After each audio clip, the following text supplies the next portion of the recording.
Hello, I'm Dana Bash in Washington, where the State of our Union is bracing ourselves for a seismic event as the first ever former U.S. president to face criminal charges prepares to appear in court. Prosecutors, police, the Secret Service, and Trump's team are working out details for his arraignment before a judge in a Manhattan criminal court on Tuesday, where Donald Trump will face a more than 30-count indictment related to business fraud. That indictment is still under seal. There's such content demons. Insane. I mean, we are too. Let's be real. I mean, why are you excited, right? Aren't we all excited for the same thing? I'm bricked up, to be honest. I think it's great. I love it. He sucks. He's done a lot that's like shitty. And you know, one of the many shitty things he's getting a little bit in, he's getting in hot water for, and it's funny.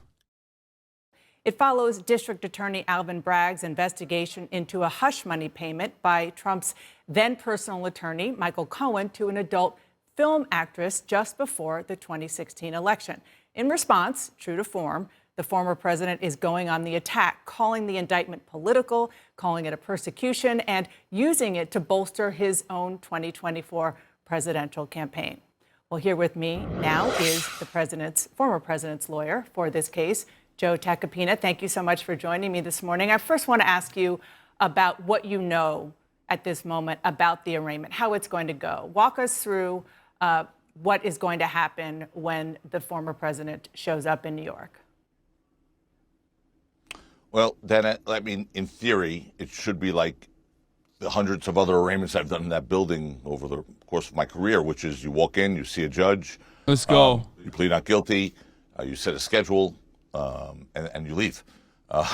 Obviously, this is different. This has never happened before. I've never had Secret Service involved in an arraignment before at 100 Center Street. So the answer to that question, Dan, is I honestly don't know how this is going to go. Hopefully as smoothly as possible, and then we begin the battle to right this wrong, because it's a day that, in my opinion, the rule of law in the United States has died. We're going to get to that in a second. But just on the logistics, do you know what time it starts? You know, nothing's been nailed down yet. Okay. I think that's going to happen tomorrow, but I think sometime in the afternoon. Will there be a perp walk? You said you've done many of these before. Most of them do have perp walks. Not really, not in a case like this. But, you know, look, I anticipate them trying to get every ounce of publicity out of this. When he says them, I feel like he's talking about, like, he's trying to say CNN or, you know, Alvin Bragg is trying to get every ounce of publicity out of this. But what the reality is Trump. Trump is the one who's getting or trying to get as much publicity out of this as possible. Like, they love this shit. His team loves this shit. You cannot convince me that Donald Trump is not trying to milk this as hard as he fucking can. To one, beef up his relevancy. Two, beef up and ham up the narrative that he is being victimized for being a defender of, like, white America, okay, or Republican values or whatever. I mean, it's great, especially because, like, it's so low stakes. Unless this fucking arraignment shows that there are, like, insane amounts of charges that we had no clue about. Because remember, part of the reason why we are speculating on what's going on is because of people that were brought in before the grand jury, right, as key witnesses, and what they said or what they speculate the court case is going to be on, what the investigation was on. This is all pure speculation. If there are charges that are significant, more significant than the ones that are being discussed, then it turns into a very funny shit show. But the reason why Trump is currently, playing this role, pushing to try to do this as publicly as possible, is because he thinks this will benefit him, and because he thinks that there isn't going to be, serious legal repercussions here. He thinks he's going to easily beat the case. That they can get I don't know if that's going to happen again. Secret Service is Yeah. involved. So hopefully this will be as painless and classy as possible for a situation like this, which I don't even know really what brings us here, but that's a different story. Some of the basics are, as you said, necessary as part of this process. Mugshot. Will he have to take a mugshot? Again, Dana, you're asking Still me don't questions know. that this Okay. is not normal operating procedure. Yeah, it's all up in the air. All the Tuesday stuff is still very much up in the air, Got other it. than the fact that we will very loudly and proudly say not guilty. Well, you're a very seasoned attorney, so presumably your strategy is not up in the air. So let's talk about what you're thinking about when it comes to the legal strategy once Donald Trump is arraigned. Are you going to move to dismiss the case right off the bat in the arraignment?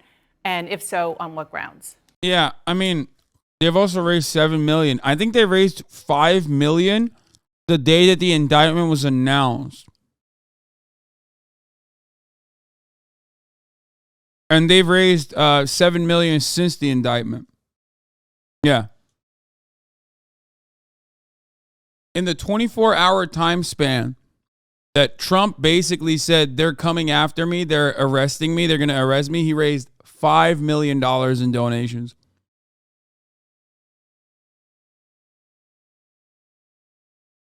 He's a farmer, man. He knows how to farm his fucking idiots.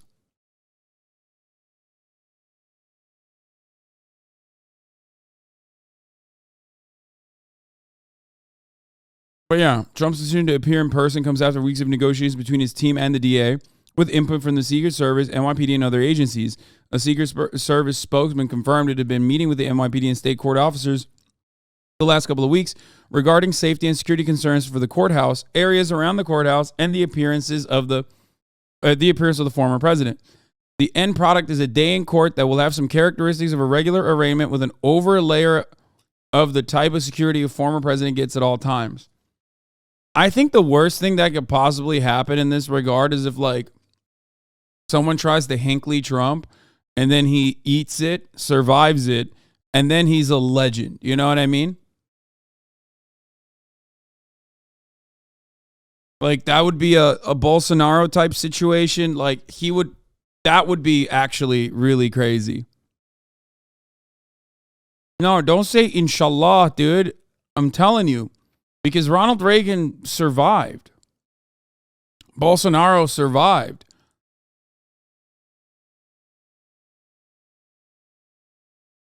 If he got fucking popped at randomly in the crowd as he's like walking in, as he's perp walking, and he survived it, he truly would have been victimized at that point. You know? Just remember that. Trump's arraignment is scheduled for 2:30, but the law enforcement officials said Trump is now expected to arrive at the courthouse around 11:30 a.m. God damn it, dude. 11:30 a.m. is so early for me. This is fucked up. I'm trying to see that shit happen. It's early as fuck, dude. 11:30 EST, that's early. 2:30 was perfect. And now this motherfucker wants to... Oh, man. I might just do an early stream tomorrow. We'll see. Yeah. Instead of working out in the morning tomorrow, I might just do a fucking early ass stream. In before early stream, but then Trump is 3 hours late. Yeah, we'll see. We'll see what happens. No, we're not doing anything at the arraignment because that would be showmanship and nothing more, because we haven't even seen the indictment yet. We will take the indictment, we will dissect it. The team will look at every potential issue that we will be able to challenge, and we will challenge. And of course, I very much anticipate a motion to dismiss coming, because there's no law that fits this. And you have a situation where, the federal government, the Department of Justice, turned this matter down. The FEC, which governs federal election laws, said there's no violation here. Yet somehow a state prosecutor has taken a misdemeanor and cobbled together to make it a felony by alleging a violation of federal campaign violations, and the FEC said it doesn't exist. Right. Let me ask you about that because you mentioned it. You've been talking a lot about the FEC and federal investigations and allegations, investigations, I should say, that didn't end up in an indictment on the federal level. But we haven't seen the specifics, and we should say that over and over again. This is still under seal, this indictment. But because it is on a local level, on a state level, presumably this will be focused on those issues where he allegedly broke the law there, whether it becomes an issue of trying to defraud a business or something along those lines, not necessarily at the FEC and things that you're discussing. No, it can't be. This was a federal presidential election. The allegation here, in some Twilight Zone sort of scenario, is that he settled the civil case 6 years earlier, something that happens, by the way, all the time. A civil case was settled with confidentiality agreements between a lawyer that was representing him and a lawyer representing the Stormy Daniels. Trump didn't even sign that settlement agreement, so they signed it. The lawyer financed it, subsequently gave him a host of invoices for legal services over the course of a year. They were recorded, but understand, here's the key distinction, Dana. They were recorded in their entries. They were never filed anywhere. They were never filed with the IRS. They never took a tax deduction, and they were never filed with the FEC because they weren't required to. This was a personal expenditure, not a campaign expenditure. Had it been a campaign expenditure, he would have used campaign funds, and then, of course, we'd be talking about here today the outrage that Donald Trump used campaign funds for a personal expenditure. Right. They'd be baying for his scalp. It's a completely upside-down world. So he's damned if he did and damned if he didn't. So those are misdemeanors, by the way, the record entries, which don't exist. They're not false entries, but assuming they were, they're misdemeanors way beyond the statute of limitations. So they had to cobble them together to try and get a felony. I'm going to speak to Michael Cohen's attorney next. He says that there is actual evidence that your client, the former president, participated in falsifying business records. Have you seen any such evidence?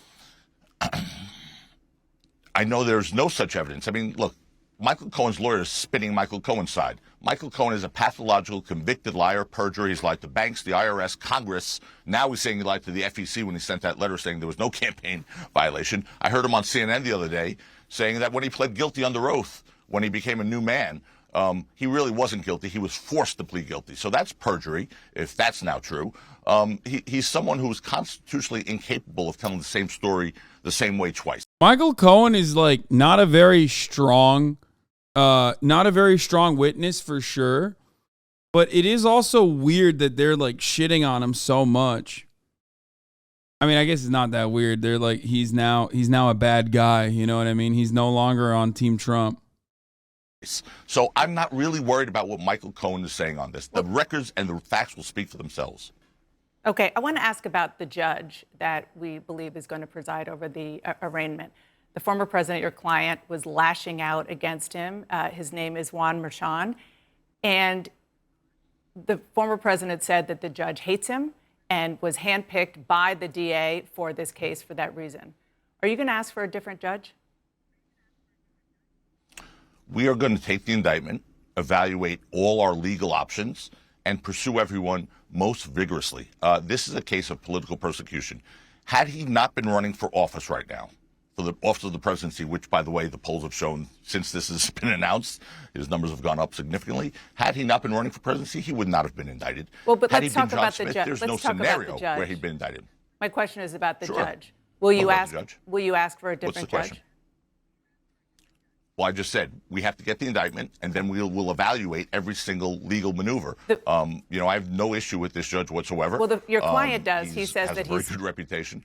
Well, my client has a right to have an issue with everything. He's been politically persecuted. Make no mistake about that, Dana. Whether you sit on the right or the left, or you're a supporter or detractor of Donald Trump, this should really bother you. This should really shake the core of what we. Why?